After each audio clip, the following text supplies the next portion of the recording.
College admissions are about to change forever, and most students have no idea it's happening. I work alongside a team with over 25 years of experience in college consulting, and we've learned how to spot shifts before they become mainstream. And the trends I'm seeing right now are the most revolutionary yet. If you're not adapting to them, your application could fall behind. So in this video, I'm gonna break down the 3 biggest trends reshaping admissions right now and show you exactly how you can use them to give yourself the best chance at your dream school. So the first thing that you should know is that this is the age of authenticity. Like, a lot of people say that you have to be yourself on your college application and you have to be authentic, but nobody really knows what it means. And if you don't know the definition, or at least what it even means to be authentic, then how can you even understand what they're talking about? So admissions right now are kind of tired of perfect applicants, and they want real students.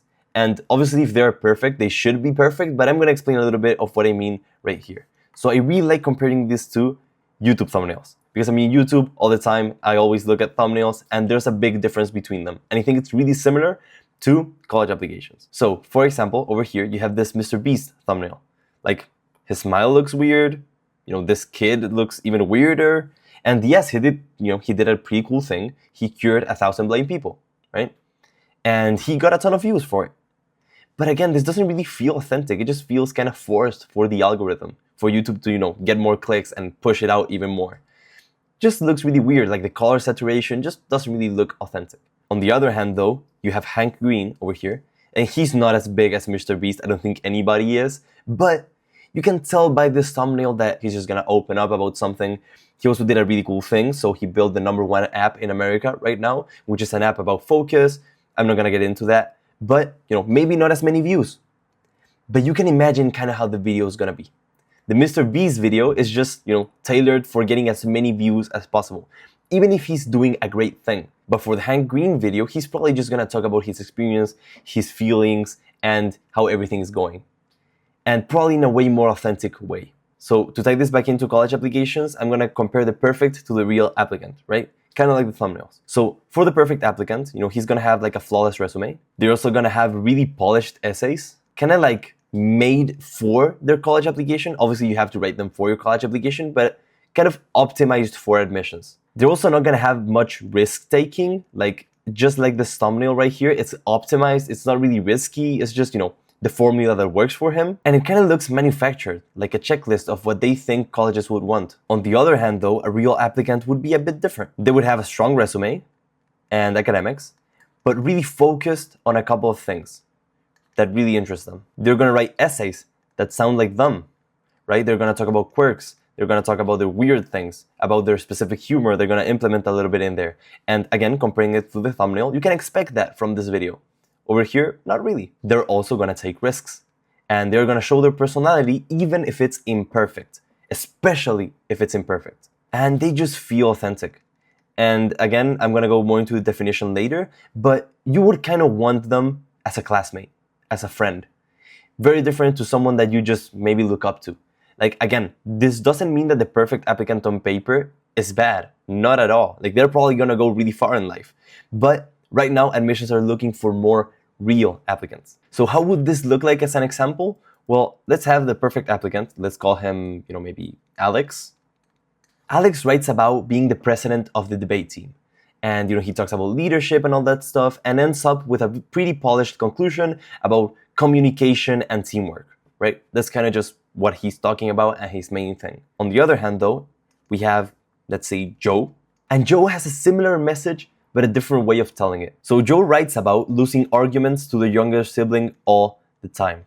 And at first, he may be a bit mad, but eventually he goes into studying and gets really interested in why people think the way they do. Eventually, this led them to debate, psychology, neuroscience, and a lot of other stuff. Again, pretty similar message, but the way of portraying it's very different. Joe told a story. He was relatable. Like, everyone that has a sibling knows that, fighting is a common thing, and just feels way more natural. And even if it's a common message that a lot of people might write about, it just feels a little bit more unique because of the way he put it and his humor and his personality that he showed through. That's really the difference between the perfect applicant and the real applicant. Now, we still have to define authenticity. So what authenticity really is how you behave when you have zero threat of punishment. This doesn't mean that authenticity is necessarily morally good. For example, for you, if you had a zero threat of punishment, you might rob a bank. I have no idea what you would do. But there's a lot of risks that you would take. Maybe you'd go and start a business. Maybe you'd go and become an Olympic athlete. Maybe you do a lot of different things. That's living your life to your authentic self. So when you're writing your essays or building your application or defining the things that you will do for the next couple of years of high school, try to be as authentic as you can.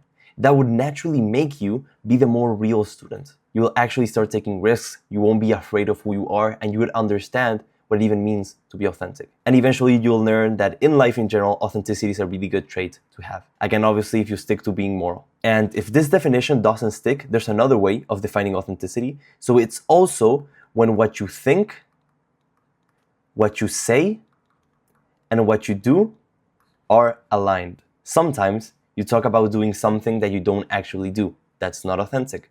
Sometimes you think something and don't say what you think. That's also not authentic. When these three things match, you're also authentic. Both of these frameworks will really help you when you want to be authentic. When someone's talking about being yourself in your application, this is really what it means. And this will help you with the third point, which is that students who lean into quirks and unique traits stand out way more than template applicants or checklist applicants, as some people call them. And everyone has quirks or unique traits, and you don't have to be a weirdo. Like, every single person has different stuff. Going back to Joe, like, he just talked about something that most siblings go through, but the way he maybe talked about it sounded way more unique. Everyone is different, everyone has different personalities, but maybe not everyone has unique experiences. Probably most of the experiences in your life are not 100% unique, but your personality is. So if you're authentic by this definition, then you will have quirks and unique traits that will just naturally come to you, and you can talk about them in your application. And look, if you feel like you have no unique traits, no quirks, let me tell you, you do. I would just sit down, journal, and think about them. Eventually, you'll find them. I think it's really important to figure those out before, deciding what you want to do with, the rest of high school and the narrative that you want to talk about in your application. So if you think that you don't have any, go and look for them. The other thing that just gets more and more important every single year is storytelling. And people talk about telling stories, but again, nobody really explains the best way to do them and the ones that are working the best right now. Since standing out is one of the most important things right now, you need to figure out those things that make you different and find a way that tells your story. Again, as I said before, you don't necessarily need to have unique things or a unique life, because most experiences aren't 100% unique, but it's your way of presenting them and telling the story. Just like Joe. Every single year, you have more people with perfect stats than seats in Ivy Leagues. That's why eventually storytelling matters. And stories are the ones that get remembered. Let's say you're an admissions officer, you read thousands of applications every single day, and eventually you can only bring some to the committee. Which ones are you gonna bring? The ones with perfect grades or the ones with cool stories? The best applications right now follow the hero's journey. The hero's journey is a framework that fiction writers use to write mythical books or maybe, just fictional stories. And we should 100% apply that to your college application. Not only your essay, but your entire application should be showing your hero's journey. And a lot of colleges try to help you actually express this. And you're gonna understand this right now when you see it. So this is the hero's journey. So let's say you're here. What will happen here is that you have a call to adventure. It's a single moment that determines when you're gonna start your path to maybe, your passion, your extracurricular, your major, choosing your decisions, maybe your way of thinking. You have something that triggered that initial push of actually going on this path. Then there's supernatural aid, and you don't necessarily need this, like you don't need superpowers, but what you can explain here is circumstances that are out of your control, but that define who you are. This could be done through essays or through, the additional information section, really depends. Then after starting your journey and being a little bit on it, you'll have threshold guardians. The threshold is right here, which is the crossing point, when you're actually starting your growth path. Right now, you're just starting, and you will have obstacles. A lot of essays from a lot of colleges will ask you to explain obstacles and things you went across. A lot of supplemental essays for colleges actually ask for you to explain those obstacles and how you went past them. But in case you didn't go past them, that's completely fine. You would go back to the return and go in the beginning and start again. If you're where you are right now, you probably have had multiple calls to adventure, and you sometimes reset until something crosses the threshold, right? Eventually, you pass the threshold then, and this is the actual beginning of the transformation. Here, you'll naturally have helpers and mentors. This could be a teacher, a parent, a friend, or just, a mentor. And this is generally shown through your recommendations or directly, essay questions. Yale specifically has a question that's like, talk about a mentor and how they inspired you in your life. Then, as most things in life, you will follow challenges and temptations. Maybe temptations to give up, maybe temptations to do something else, right? And this will be really hard, and again, you will probably express this through your essays and through your extracurriculars. By checking off that you've been doing your extracurriculars for a bunch of years, you show that you're able to overcome most of the challenges and temptations along the way. And then you just might have, another helper. And there's the revelation. The revelation is probably the most crucial part of this entire story, because it's the one thing that rebuilds you, that turns you into your future self. And there's one moment, most likely, that did this. Maybe if it's not one moment, it's one period of time. Usually, this is what you talk about on your personal statement. It's like the death and rebirth. A lot of people talk about maybe an epiphany that they had, and it's completely fine. Again, as before, it doesn't have to be like a, discovering the wheel kind of experience, but it should be an experience that actually changed you, maybe your mind, maybe, a thought process you had, whatever it is, but it should be something that changed you. And that inspires your actual transformation. When the things actually start happening, when you actually start building and moving to that next step. Then you have atonement, which this doesn't apply for your application, so forget about it. And then you have a return to the initial spot when you are a different person. You went through a whole cycle, you changed, you went through a bunch of things, challenges, mentors, thresholds. You made it, and you keep going. And this cycle may repeat as many times as you want. The main way this framework is going to help you with your application is that it's going to help you to put into words those things that you never really knew how to express. And the college experience is also just its own hero's journey. So imagine what the admissions officers and the colleges are going to think if they see how you made your own story more like an epic book. Imagine how it would be when you're actually in their school. Stories like this make your values and your impact clear. You don't need to sell yourself. You don't need to say like, yeah, I'm amazing. I cured cancer and I did all these incredible things.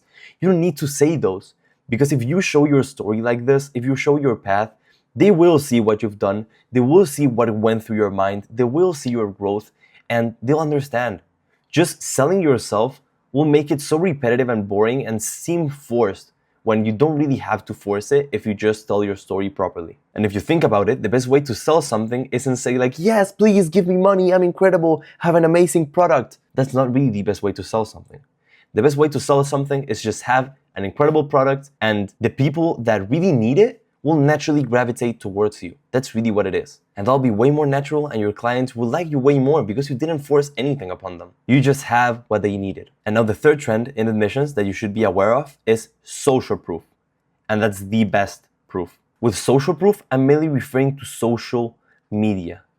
And a lot of people have Instagram pages, maybe YouTube channels about their extracurriculars, about their business, maybe about their nonprofit, but they only do like blog posts or something like that. And they may get some followers, but they're not actually building an audience. Having an Instagram page with 1,000 followers by itself doesn't mean anything. You need to have 1,000 loyal fans. If you've been authentic, if you have good storytelling, this will naturally happen on your brand as well, not only on your college application. Like that, you could apply to everything. Because it's not just about what you do, it's about who follows or who cares. Having impact has been one of the biggest things in your college applications basically since the beginning of time, because you have to prove that what you're actually doing matters in the world, that you're actually making a difference in your community or for your users, or you're actually building something meaningful. And you also need leadership positions, which this brings naturally.